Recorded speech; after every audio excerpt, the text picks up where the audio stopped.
We're at the last leg of Esther. We're going to cover chapter 9 and 10. And so we will begin with chapter 9. Now, chapter 9 follows from chapter 8.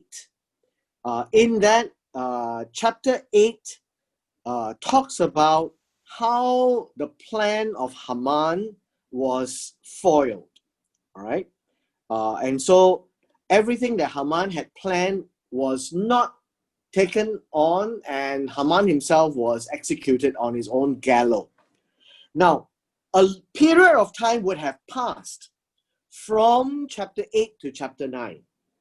At least probably about 4 or 5 months, if I'm not mistaken, right? And now in chapter 9, we find ourselves in the 12th month. That is the month of Adar, on the 13th day, of which this is the king's command. This is Haman's command, right? Haman's command was that his decree was to be executed, and the original decree was that all the Jews would be killed on that day. In chapter 8, it turned around such that they would then write another decree that on this particular day, they would find that the enemies of the Jews will then be killed. So now we have 2 decrees on the same month, on the same day. One to kill the Jews, the other is the Jews kill them. So there are 2. So you need to understand, one of the things in the rule or the decree or the law of King Ahasuerus of this kingdom is that once a decree goes out, it cannot be turned back. And so what they did was they issued another decree. So on the same month, on the same day, the second decree is for all the enemies of the Jews to be killed. So in this particular instance, this is the decree where the enemies of the Jews had hoped to overpower the Jews. But what happened was the opposite occurred, that the Jews themselves overpowered those who hated them. Now let's take a break from verse 1 because we need to actually understand the whole background once again. Everything began in Esther chapter 3. So let's take a quick look at Esther chapter 3. In Esther chapter 3, we have Haman instructing the king's scribes, and they were there on the 13th day of the first month. That's the beginning where they had all the pur. They drew lots to see what is going to happen in the entire year. And so this particular decree was sent in this particular way, that it was written according to all Haman had commanded. And what did Haman command is this, that in all the king's provinces to destroy, to kill, to annihilate all the Jews, both young and old, little children and women, in one day on the 13th day of the 12th month, which is the month of Adar, and to plunder their possessions. This is very important. There are 2 things here. One is to kill, and the second one is to take over. Okay? These are what happened in the first month, right? In the first month, speaking about the 12th month. That's where it all began, right? That's all where it all began. Let me just share with you how the Hebrew calendar works. What we see here in the spring is that their religious month begins in the month of Nisan. That was that month in Esther chapter 3 that Haman and the gang started to draw lots, which is the pur. And it fell on the 12th month, on the 13th day, the lot to destroy all Jews in one day. The 12th month is Adar, right here.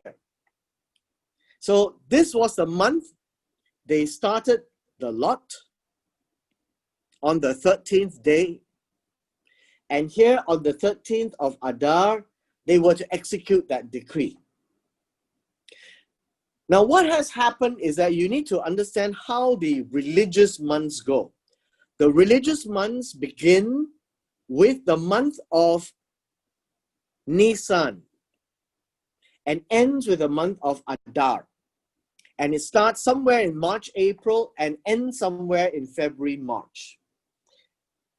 Now, one of the things that you will notice is about a week ago, we are now in the September time, and this would be the month of Tishri, which is, well, according to the religious months, that would be the 7th month. But according to the civil year, Tishri would be the beginning of the year. That's where you have Rosh Hashanah. And Rosh Hashanah was celebrated last weekend. And so you'll be wondering, why didn't they celebrate the new year, the Rosh Hashanah, in the month of Nisan, but they celebrate it in September, which is Tishri? And that's Tishri. Tishri is because that is a civil calendar. So Rosh Hashanah follows the civil calendar. Now, in the month of Nisan, where you have the Passover, that is the Exodus chapter 12 remembrance. Nisan is the first of the month for the religious Jews. Tishri with Rosh Hashanah is the first of the year for the national holidays. So that's how you need to understand. In the book of Esther, they follow the religious calendar. So they start with Nisan and they end with Adar, right here. So that gives you a picture. In Esther chapter 9, this is where it all starts, in the month of Adar. Now in the 12th month, which is Adar, as you can see, on the 13th day, this is the poor. This is the lot that Haman did, and the decree is to be executed where the enemies of the Jews will kill the Jews. At the same time, you remember in chapter 8, there was another decree on the same 12th month, on the month of Adar, on the 13th day, the opposite will happen, that the Jews themselves will overpower those who hate them. That is where we are now in chapter 9. Understand, there are two decrees. So let's carry on to verse 2.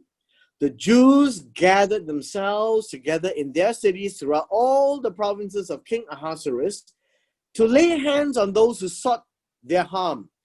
So they didn't go out to kill everyone. They only went out to take out those who seek to kill them. And so no one could withstand them because the fear of them, and this is what I think we need to take a look at, the fear of them fell upon all the people.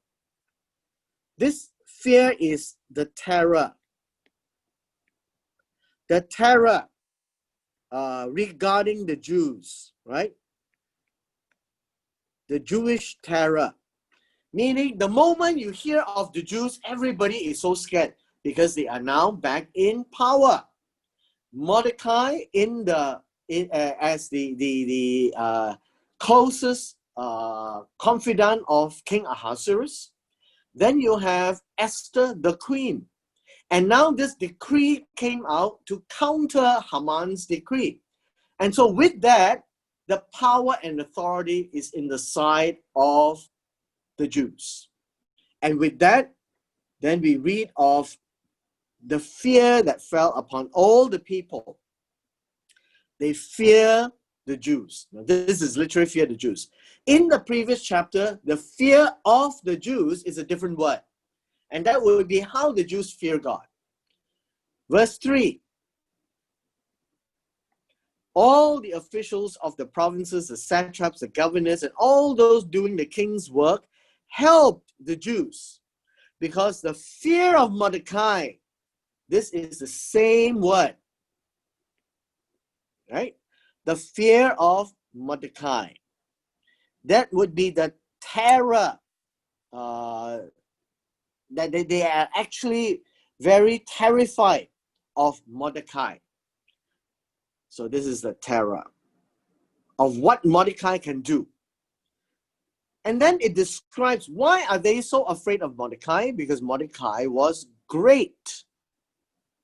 Great in terms of name, great in terms of power.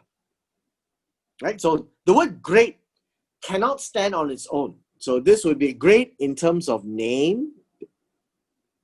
He's great in terms of power as well. In the king's palace, he is not great because he has a big army. He is great because he has the king's favor. And his fame spread throughout all the provinces. For this man, Mordecai, became increasingly prominent. Prominent would be the word looking, whatever he does, right, in terms of the things he do. This one is increasingly prominent. It's walking great. That's what it means. The things that he do, it is growing greater and greater. That's what it means, right? And he uses the word walk as well. So the things he do is walking greater. Thus, the Jews defeated all their enemies. Not everyone in the land. Notice, only their enemies who came after them with the stroke of the sword, with slaughter and destruction, in verse 5. Now, what does slaughter mean? Slaughter is the killing, right? Killing and destroy. So basically what you can see is using the sword, right? Using the sword that you can strike. So this would be the strike or blow, you can say that, the blow of the sword. And what does the blow of the sword do? It does two things, to kill and destroy. And these two, kill and destroy, also are similar meanings. So saying the same thing twice, right? And did what they pleased to those who hated them. This is important in verse 5. The word hate literally mean, in this case, as an enemy, right? Hate as an enemy. And these are the only people that the Jews dealt with. So you need to understand, they didn't go out to kill everyone. They went to defend themselves and attack those who really wanted to kill them. So now moving on from verse 6. Verse 6. Now the focus is in Shushan. In Shushan, where the palace is, the Jews killed and destroyed. Remember? Slaughter and destroy. Same two words. 500 men. Okay? And these are the 500 men that would be going around to destroy the Jews in the first place. And they, in turn, got killed. And these, in verse 7, would be the names of Haman's 10 sons. And in these 10 sons, the 10 sons of Haman, they are the enemy of the Jews. They are also to be killed and destroyed. So they were killed. But they did not lay a hand on the plunder. Now, this is something which you need to understand. In Haman's decree, it is to kill the Jews and take over everything. In Mordecai and Esther's decree, it is to kill them and but not to take the plunder. You can see this? Not to take the plunder. It is only to destroy those who were against them. And so now the repeat on 11 is this: on the day, the number of those who were killed in Shushan was brought to the king. And the king said to the queen, the Jews have killed and destroyed 500 men in Shushan. And the 10 sons of Haman, you already killed them. What have they done in the rest of the king's provinces? What is your petition? It shall be granted you. So you notice the king really loves Esther. What more do you ask for? It shall be done. You can see it's incredible, right? What more? So what more did Esther ask? So verse 13. Well, we can see in verse 13, Esther said, if it pleases the king. So you notice the word if. Please the king. Make the king happy. Okay? If this makes the king happy, let it be granted to the Jews who are in Shushan to do again tomorrow, according to today's decree, to repeat the decree against all those who are against the Jews. One more day, right? One more day. But only in Shushan, not in the whole kingdom. What did she ask for? She asked for the 10 sons of Haman to be hanged on the gallows, on the tree. Remember how tall the gallows was when Haman made it? No, about 70 feet and above, right? And more. So that was the request of Esther.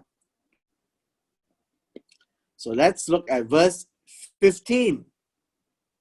Verse 15, the next day, they all gathered, the Jews gathered together again, and this would be the 14th day of the month of Adar, right? 13th day is the same day as the Pur, which Haman did, was to kill all the Jews. On the same 13th day, they went out to attack all their enemies. Now, on the 14th day, they killed another 300 men in Shushan. But they did not lay a hand on the plunder. So the plunder they don't take. Remember, this is the 14th day. Verse 16. The remainder of the Jews in the provinces gathered together and protected themselves, rest from the enemies, and killed 75,000 of their enemies. But they did not lay a hand on their plunder. So again, the interesting thing is they did not get rich from this. The 13th day of Adar was where they did this. The day before, on the 14th, they rested and made it a holiday, a celebration. So you notice 75,000 was on the 13th day. On the 14th day in Shushan, that's what they did. So now the 14th day is an important day. On the 8th, verse 18 says this, but the Jews who were at Shushan assembled together on the 13th day and the 14th day, and they killed, right? First 500, then 300. And on the 15th day of the month, they rested. But the rest of the Jews in the rest of the kingdom of Ahasuerus, they rested on the 14th day. So in Shushan, the celebration was on the 15th. Therefore, the Jews of the villages who dealt with unwalled towns, these are the normal villages, not the big cities, celebrated on the 14th day of Adar as a holiday and sent presents to one another.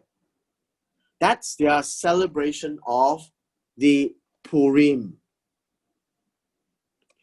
The Purim is just a remembrance of the Pur, the lot that went out to kill them. Okay, that in itself is very important. Now let's look at verse 20 to verse 25. Mordecai wrote these things, sent letters to all the Jews near and far who were in all the provinces of King Ahasuerus to establish among themselves that they should celebrate every year the 14th and the 15th days of the month of Adar. Remember, 14th was outside of Shushan, 15th is in Shushan. that the Jews had rest from their enemies. So notice, rest is like the creation days of 6 days and rested on the seventh. So in verse 22, when we read about this rest, this is important for us to appreciate that this month of rest means it is a month where they can actually settle down, right? Settle down and have some peace. That is rest, right? They settle down and have some peace. They are like, how should I say, you guide your flock to the water and then you all sit back and rest. And so now you can eat in peace, drink your water in peace, and sleep in peace. So that is what this word rest actually means. It's like to bring the sheep to rest in green pastures. Now, the reason why they can do this is because everyone who was against them was turned around. They turned their sorrow to joy, mourning to a holiday. It is the same decree that they will be mourning because they will all die, to a holiday when now they can feast and joy and send presents to one another and gifts to the poor. Notice, in Israel, everybody needs to remember the poor. So the Jews accepted the custom which they had begun, that Mordecai had written to them, that not only they did it on that day, they do it every year. Because Haman, the son of Hammedatha, the Agagite, the enemy of all the Jews, had plotted against the Jews to completely wipe them out, and had cast the poor, that's caused the lot, that this is the day that the Jews will die. But when Esther came before the king, commanded by a letter that this wicked plot that Haman had devised against the Jews should return on his own head, he and his sons should be hanged on the gallows. That's the tree, remember? The 70-foot tree. Verse 26 onwards. And so they call these days, the 14th and the 15th day, Purim, after the name Pur. And so you remember, names are given so that you can remember the history and the story that went around it. Therefore, because all the words of this letter they had seen concerning this matter, and what happened to them, that the Jews established and imposed it upon themselves and their descendants, and all who would join them, meaning these are in chapter 8, the ones who are, that became Jews, right? Became Jews in chapter 8, that they will continue to celebrate these 2 days every year, according to whatever is written and according to the time. Adar on the 14th and 15th day, that they should be remembered and kept throughout every generation. Keep means to guard, right? Not just to do, but to guard. Remember is to bring to the fore. So that would be the important thing that people will talk about. God means to protect it so that every generation will remember this. And that every family, every province, every city, that these days of Purim should not fail to be observed among the Jews, that the memory of them should not perish among their descendants. So Purim really is an important celebration, that they are saved from annihilation.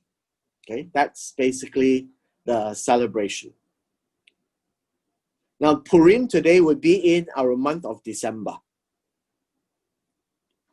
Then Queen Esther, the daughter of Abihail, with Mordecai, the Jew, so there are two, Esther and Mordecai, wrote with full authority to confirm this second letter about Purim, sent to all the Jews to 127 provinces with words of peace and truth to confirm these days, as Mordecai the Jew and Queen Esther had prescribed for them.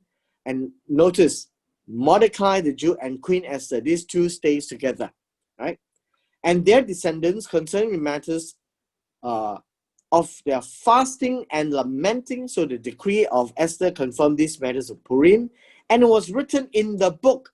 This is the same thing that was written when King Ahasuerus was reported by Queen Esther about what Mordecai told him, that there were two guards who wanted to kill him, and this coup was overturned, and the works of Mordecai was written in the book. Now, interestingly, this has to do with the Jews, but because it was a queen and Mordecai, it was also written in the books. That's the history books. Now we turn the page to Esther chapter 10, and it continues. And King Ahasuerus imposed tribute. What is imposed tribute?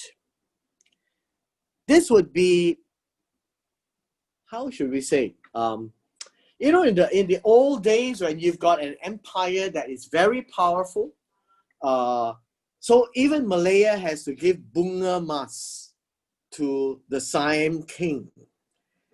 This is how the ancient kingdoms require money to be paid back to the powerful king. So King Ahasuerus of Persia, right? He had his 127 provinces. Everywhere on land or islands is to give money back, right? This is a levy. You can call it a tax. You can call it, here you call it a tribute. It is all money, right? That it should come back to Shushan, to Persia. And with all the acts of his power and his might in this kingdom, and the account of the greatness of Mordecai, to which the king advanced him, promoted him, are they not written in the book of Chronicles of the kings of Media and Persia? That's where they were written in the first. Mordecai the Jew was, look at this, second to King Ahasuerus, and was great among the Jews and well received by the multitude of his brethren, the king of his good people, and speaking peace to all his countrymen. Now, all of this is important because at the end of the day, there was peace to all his countrymen. And very importantly, we realize that in chapter 10 was just the ending of this book of Esther. Now, the book of Esther speaks about the greatness of the Jews. And the Jews are now treated in a high position in the entire country. There is, in many scholars, a view of how Joseph in Egypt was dealt with concerning the parallel to Esther and Mordecai. And if you sit down long enough, you can actually see some resemblance, right? Some resemblance. In the story of Joseph, you find that the baker was hanged. Then you see the story in Esther that Haman and his 10 sons were hanged. You see the story of Joseph, where Joseph was promoted to number 2 of the land.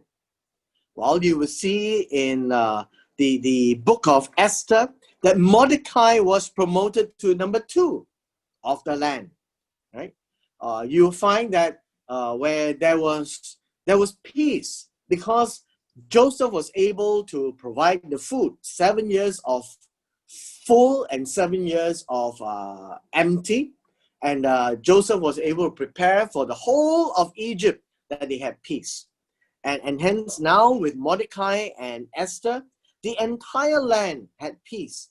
And the Jews were well treated. So when Jacob and the family of 70 entered into Egypt, they were given Goshen, beautiful land. And hence here you get the parallel that the Jews were great, right? The Jews were enjoying peace, and so on and so forth. So many people try to see the parallel between Joseph and Esther plus Mordecai.